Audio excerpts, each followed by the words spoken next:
Hello అందరికీ, good evening. ఈరోజు మా ఇంట్లో టమాటా కారం చట్నీ. ఇది ఏం తినాలని లేనప్పుడు వేడి వేడి అన్నంలో వేసుకొని తింటే సూపర్ టేస్ట్ ఉంటుంది ఈ చట్నీ.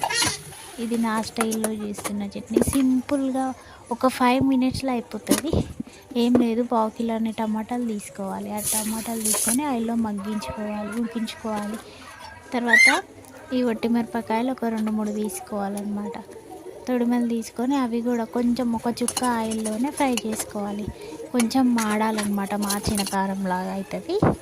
ఈ ఉడికిన టమాటాలలో ఈ చింతపండు పక్కన నానబెట్టుకుంది కదా, అది వేసుకొని ఉడికించుకోవాలి. తర్వాత ఫ్రై అయిన మిరపకాయలు తీసుకొని మిక్సీ గిన్నెలకు తీసుకొని కొంచెం ఉప్పు యాడ్ చేసుకోవాలి. సరిపోయినంత యాడ్ చేసుకొని మిక్సీ పట్టాలి.